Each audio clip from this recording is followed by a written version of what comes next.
How do you make observations of particles that are far too small to be seen, even with the best equipment available at the time? That's something Ernest Rutherford had to grapple with when he devised his gold foil experiment. The year was 1911. No kinds of microscopes as powerful as those we see today, which actually can see individual atoms, were even close to being available in Rutherford's time. How could Rutherford think to himself, I'm going to try to discover something about the atom without being able to measure it? Well, sometimes this is called the black box activity, or sometimes atomic target practice. But the idea is we're going to simulate the type of vision Rutherford had to have when he devised his gold foil experiment. Now, it's best to do this in person, so this is by far less than ideal, students. But let's say that I'm going to reveal the gist of the exercise here to you without giving you the actual experience. Inside this black box is a marble and a wooden shape.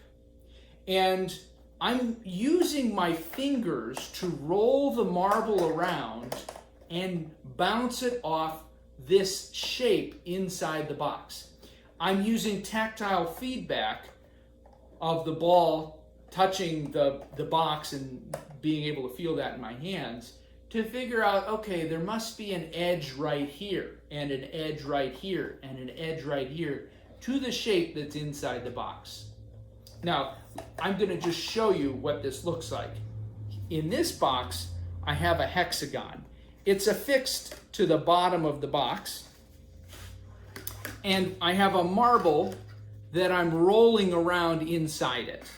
Now, you can kind of imagine this, or if you have the ability, maybe like a shoebox or something like that, and a wooden shape that you could glue to the bottom of the box and a marble, you could actually do this at home. But the idea is you would roll this around, bounce it off the shape inside the box until you got a sense, and you might guess. I'd give you probably 5 or 6 different kinds of shapes to guess from. And you say, oh, that kind of feels like the square, or that feels like the triangle, or that feels like the hexagon, and make a guess at it.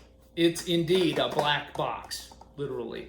But the idea is, hey, this is something that we can't see, so as scientists, we're going to take indirect measurements of it, because it's too small to observe directly. But that doesn't mean we can't learn about it. Here's another box. I'll show you the shape inside this one. It's a pentagon.